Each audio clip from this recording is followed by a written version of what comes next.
tatlong kongresista mula sa Mindanao na bumoto sa impeachment laban kay VP Sara Duterte, niresbakan ng taong bayan mga idol. Pakinggan nyo po itong post ni Showbiz Fanatics mga idol. Niresbakan yung tatlong kongresista na bumoto sa impeachment laban kay VP Sara Duterte. Pakinggan po natin mga idol. Mabilis pa sa kidlat ang karma. Tatlong kongresista napuruhan agad. Kilalanin ang tatlong Mindanawang congressman na walang alinlangang ikinahiya, binalagbag at nangakong hindi na iboboto ng mga botante ng pagkaisa nila si Vice President Sara Duterte. Mga kongresista, sabay-sabay na kinarma. Narito panoorin ang full video. Oy, palakpakan natin mga kababayan, ang congressman na to. Honorable Lord Dan Suan, congratulations sir.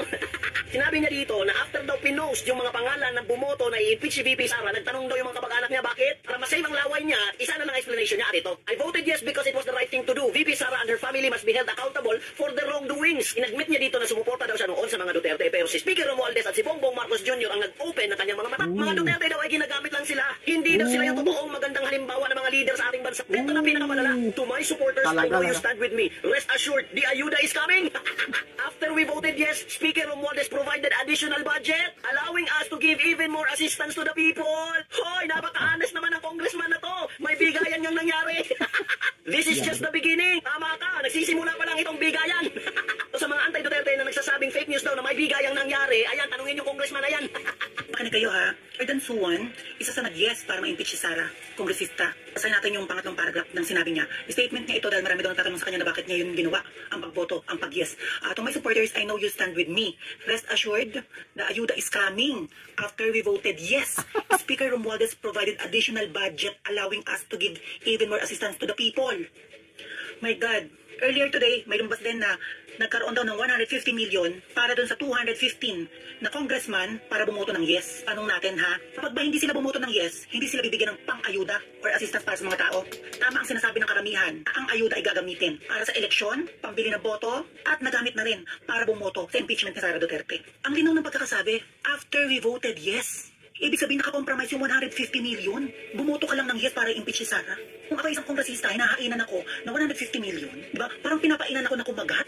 Na gusto kong instant money, ayan na. Pipirma lang ako, mag-yes lang ako. Bakit parang nakadikit yung pagbibigay ng ayuda kapag pumirma ka ng yes? Kapag hindi ka pa pumirma ng yes, hindi ka bibigyan ng pang-ayuda para sa mga Pilipino na taxpayer ng Pilipino mga ginamit dyan? Hindi ba dapat ang pagbotohan na ginawa dyan ay walang kapalit?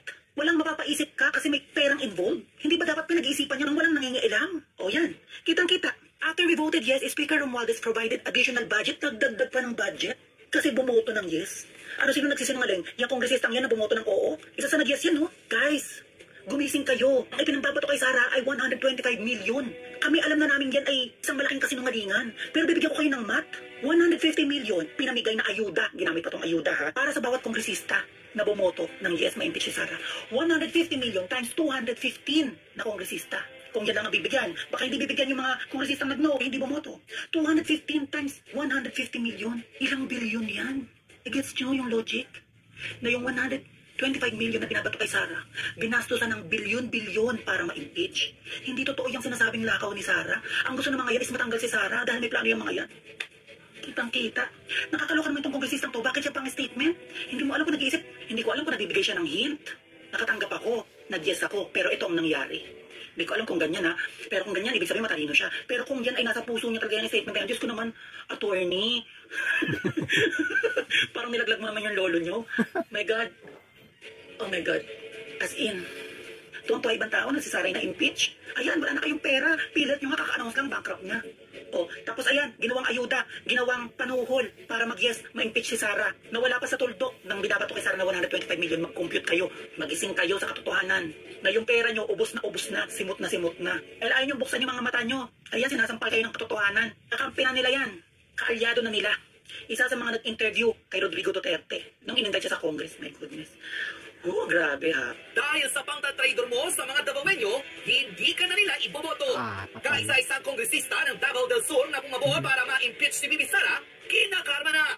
Bahay nito sa Davao, di mo na binato ng dumi ng tao sa galit sa kanya ng maraming Davaoenyo. Patay. Tila ramdam na raw ni Congressman John Tracy Cagas ang galit ng mga supporters ni Vice President Sara Duterte matapos makita ang pangalan nito na pumirma para ma-impeach ang Vice President sa kanyang pwesto. Yari. Pinulabog ng maraming netizen ang Congressman ng Davao del Sur na si Congressman John Tracy Cagas nang marami sa kaniyang mga constituents ang magreklamo at tila sabihan itong traidor nang pumabor siya sa pagpapatalsik kay VP Sara.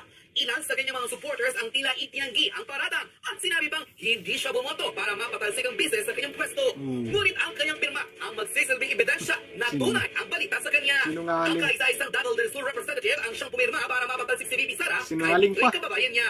Dahil dito, bumulagta sa kanya ang galit ng maraming Davaoenyo at kitang-kita kung paano siya pinagtulungan at maramdaman na marahil wala na siyang pag-asang manalo sa susunod na halalan. Viral ngayon sa samot-saring social media platforms ang mga Davaoenyong nagbaklas ng tarpaulin niya sa ilang mga kalsada sa Davao del Sur. Pruweba raw ito ng galit ng marami sa kanyang mga kababayan dahil sa pangtatraidor niya sa maraming Mindanaoan. Bukod sa kanya, tila damay rin ang iba nitong pamilya na tumatakbo ngayong 2025 election kung saan tinanggal din ang mga tarpaulin kasabay ng pagbubuka ni Congressman John Tracy Cagas. Dahil dito, nagbigay ng controversial comment post ang isang netizen online kung saan siniguradong hindi ito mananalo dahil sa pangtatraidor niya sa maraming Davaoenyo. Ayon sa kanyang full trending comment post, Davaoenyos are smart enough to fight instantly those people who are traitors not only to them, not only to the Mindanaoan, but to the 32 million plus people who voted for Sara Duterte as Vice President, legally by the Filipino people. Isang malaking kaba ngayon ang nararamdaman ni Davao del Sur Congressman John Tracy Cagas dahil alam niya ang ginawa niya kay VP Sara. He knows that the people of Davao is solid to the Dutertes hindi dahil sa pangalan ng mga ito, kundi sa serbisyo nila sa tao. Tama. The family is serving their constituents for more than a decade now. Tama. Isang kaso ng pandarambong hindi nila ginawa. Tama. Sabi nga sa kasabihan, malinis pa sa crystal clear ang concession ng mga yan. Tama. Kaya hindi kayang magnakaw o pumabor sa mga Tama. magnakaw. Tama Their lahat. authenticity remains through the years dahil yan talaga sila. Yan. Kanilang tao, ang mga Pilipino. Yan ang tama. And this congressman from Davao del Sur voted to impeach Sara? Why? Yan ang Alam hindi mo, tama. kumakain ng mga Duterte. Hindi tama Hindi pumirma. sila pura at lahat sa kanila trabaho para sa bayan. Tapos ikaw pa na mismo kababayan nila ang isa sa mga pumabor para patalsikin siya. Dahil sa pera, walang-wala na ba? Kaya pati kababayan mo ipinagkakanulo mo sa demonyo. Kaya di na ako makagtataka kung bakit pinupunit ng mga Davaoenyo ang pagmumukha mo every time na makikita kanila sa kalsada. Inis ang nararamdaman nila sa'yo. Traitor ka. And yes, sukdulan kung magalit ang mga yan. One of my friends in Davao, especially in Tagum, called me last night. And she said, binato ng tae yung gate ang bahay mo ng mga butating noon siniportahan ka. Deserve na deserve mo yan. People are so real. Lalabanan hanggang dulo at hindi sila magpapatalo sa mga traidor na tulad mo na nasilaw sa pera na inalok sa'yo ng mga demonyo. Asahan mo, Congressman Cagas, hindi ka mananalo sa eleksyon. Angko, kumpirmado ngayon pa lamang raw ay ramdam na ni Congressman John Tracy Cagas ang galit ng maraming botante sa Davao del Sur matapos ang kanyang ginawang pagboto para mapatalsik si VP Sara sa pwesto. Sa galit ng marami sa kanila, tila pinagbabaklas ito hindi lamang ang tarpaulin ng kongresista, kundi maging ng kanyang buong pamilya. May mga balita pang dahil sa galit ng maraming Davaoenyo, binato nila ng dumi ng tao ang bahay nito. Panoorin ang full video na umani ng samot-saring reaksyon sa mundo ng social media matapos ang pagpirma ni Congressman John Tracy Cagas sa pagpapatalsik kay VP Sara, mga Davaoenyo kumanti na sa kanya. Bukod sa mga botante, ilan sa mga kababayan nito sukdo na ang galit sa kongresista. Narito panoorin ang full video. Ayan, pinagpupunit yung tarpaulin nila. Ayan, pinagpupunit. Galit na yung mga taong bayan sa lugar nila, oh. Yan, da. Bilis lang talaga yung karma, oh. Galit na galit yung mga tao pala dyan. Pirma pa, ayan na.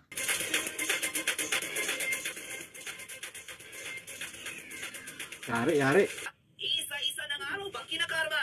Mukhang rumor resback na ang milyong-milyong supporters ni Vice President Sara Duterte sa mga kongresistang pumabor na patalsikin ang House of Representatives bilang Vice-Presidente ang Vice President na si Sara Duterte matapos makalikom ng higit sa 200 pirma mula sa 300 miyembrong kongresista. Mukhang ang isa ng kongresista ang tinamaan ng buenas. Pero ng karma ay ang representative ng Lanao del Sur na si Zia Alotuadjo dahil bukod sa kanyang mga taga-distrito, maging ang grupo ng Bangsamoro, ikinahihiya na raw ang kanilang congressman. Sa isang exclusive Facebook post, tila nag-viral ang pahayag ng Bangsamoro Patrol News kung saan kinumpirma nila na matapos nilang ihalan ang kongresista, ito lamang raw ang igaganti nila kay VP Sara. Hindi raw nila matanggap na ang isa sa mga miyembro ng kanilang samahan ay tatraidor mga taong pinagkakatiwalaan ng kanilang tribo, mapamusliman o ordinaryong Pilipino.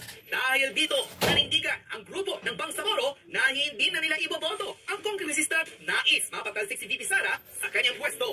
Ayon mismo sa full Facebook post ng Bangsamoro News Patrol, Dear Zia Alonso, kami po ang humalal sa iyo upang magkaroon kami ng boses sa Kongreso. Hindi po namin kailangan ng ayuda, kaya pakiusap, ibalik mo sa Romualdez ang ayuda na kapalit ng pirma mo. Mas gugustuhin pa namin magutom kaysa magtaksil sa Duterte na siyang tanging nag-approve sa BARMM. Nabansagan po tayong mga Moro na may prinsipyo, walang iwanan hanggang kamatayan. Pero sinira mo ang dignidad ng ating mga ninuno dahil lamang sa salapi. Pinaparating po namin sa pamilya Duterte na kami pong mga Muslim sa buong Pilipinas ay full support sa iyo. Si Zia ay nag-iisa lamang at kami ay milyon. Ikinahihiya po namin si Zia. Anko, ngayon pa lamang raw, tiyak na nararamdaman na ng mga kongresista ang kaba dahil sa kanilang So yun mga idol, tatlong kongresista mula sa Mindanao nirisbak na ng taong bayan mga idol. Lalong-lalo na po si Congressman Cagas mga idol. Talagang pinagpupunit yung mga tarpaulin niya doon mga idol, kasama yung pamilya niya mga idol, yung tarpaulin. Pinagpapunit na ng mga tao mga idol, sobrang galit sa ginawa niyang pagpirma sa impeachment laban kay VP Sara Duterte. Pinagpupunit mga idol, sobrang galit po talaga. Biruin mo, pati bahay niya binatunan ng dumi mga idol. Galit na, yan po ang talagang mabilis na ang karma. Si Congressman Adjong naman, ayan, nagsasalita na po yung mga Muslim mga idol na hindi na po susuporta sa kanya, hindi na po sa ibiboto. Dahil binuto daw siya ng mga taong bayan para maging boses, wala, bumaliktad mga idol. Kaya yun, mabilis lang po talaga ang karma mga idol, mabilis lang. Kaya mismong taong bayan na po ang nagagalit sa kanila, mismong taong bayan na. Sigurado hindi na po mananalo ang mga yan mga idol dahil sa galit ng taong bayan. Karma is real pagdating sa eleksyon. Si ano naman mga idol, si Suwan, ayun, nag-viral yung niya, komento niya. Tinitira sa mga idol lang dahil sa ayuda mga idol. Ayuda is coming. Yun ang post niya mga idol Showbiz Fanatics. Ayuda is coming. Kaya pumirma sa impeachment laban kay VP Sara Duterte. Mga walang utang na loob mga idol. Mga walang utang na loob. Pagkatapos tulungan ng mga Duterte, ayan ang ginawa nila. Kaya tuloy narisbakan ng taong bayan. Galit ang taong bayan sa ginagawa nila. Kapwa Mindanawan, ipinagkalulo nila mga idol. Biruin mo, kapwa mo Mindanawan, yung rider mo. Grabe mga idol.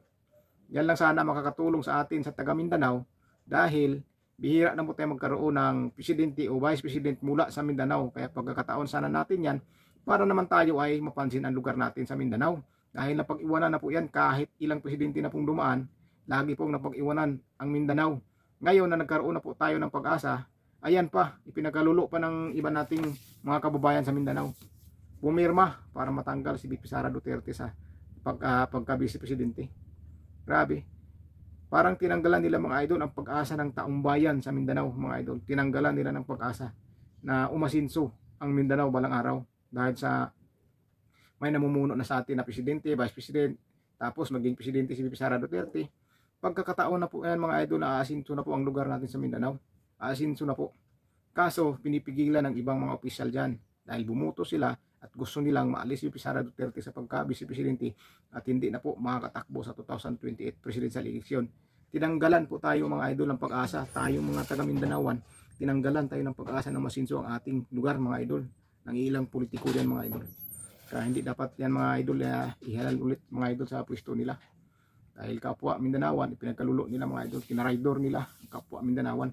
Pag-asa sana ng mga taga Mindanao na para magkaroon ng pag-unlad ang lugar natin na napag-iwanan na matagal ng panahon. Napakaraming presidente na dumaan, daming mahirap, kaya nagpupuntahan sa ibang bansa dito sa Manila para lang kumita. Ngayon na pagkakataon sana natin na may magiging mamumuno na mula sa Mindanao, na pag-asa na po natin na aasinso tayo o unlad ang Mindanao, pinigilan nila mga idol. Sila yung pumipigil mga idol sa pag-unlad ng Mindanao. Pipigilan nila. Ay pag-asa na natin yan. Paano na pagka ma-impeach talaga si Sara Duterte at hindi na po makakatakbo sa 2028 presidential election? Wala na po tayong pag-asa mga idol na magkakaroon pa tayo ng pangulo mula sa Mindanao. Wala na po mga idol. Ang mga Duterte lang po mga idol ang pag-asa natin. Imbis na suportahan para ikakaunlad sa Mindanao, i-rider nila mga idol ang Mindanao mga idol at ang taong bayan. Dahil ang taong bayan umaasa na magkaroon ng pinuno mula sa Mindanao para mapansin naman ang lugar natin. Ngayon na magkaroon na, gusto pa nilang matanggal mga idol. Tinanggalan nila tayo ng pag-asa mga idol na umanlad ang lugar natin sa Mindanao. Kaya dapat mga yan, tama lang mga yan mga idol, dirisbakan na sila ng taong bayan. Mabilis lang po ang karma, ang gaba dili gyud magsaba. Karon gabaan na mo, panghimo ninyo. Mindanao, itinatakwil nyo ang pag-unlad sa Mindanao, tinatakwil nyo. Grabe, nakikita naman po natin ang panunungkulan o pamamahala ng mga Duterte. Umasinso yung Davao, ang ganda ng pamamalakad. Tapos ngayon, ayaw nilang umunlad ang buong Mindanao. Dahil kapag mag-presidente si VP Sara Duterte, siyempre buong Mindanao po ang makikinabang. Buong Mindanao, hindi lang yung kung distrito lang. Buong Mindanao. Di gaya ng congressman ka lang, lugar mo lang mapapaunlad mo o makikinabang. Hindi kagaya ng maging Pangulo si VP Sara Duterte, buong Mindanao o buong Pilipinas ang makikinabang. Grabe mga idol, nakadismaya. Kaya yan, buti, kinarma mga idol. Nirisbaka na ng mga tao. Yan ang karapat dapat para sa kanila, nang dahil para sa ayuda, pinag-ano nila yung perma nila. Talagang pumirma sila nang dahil sa ayuda na yan. Siyempre mag-eleksyon na kadismaya mga idol, kapwa Mindanawan. Grabe, pinagkait sa mga taong bayan ang pag-unlad sa bansa natin o sa bayan natin. Parang pinagkait na nila mga idol yung pag-unlad sa atin sa Mindanao. Dahil siyempre pag nawala na yung mga Duterte at hindi na maging presidente, wala nang taga Mindanao na magiging presidente. Wala na tayong pag-asa mga idol, mapag-iwanan naman tayo ulit. Kaya nga yung train sa Davao, kita nyo, pinatigil, hindi natuloy yung project dahil wala na si Pangulong Rodrigo Duterte.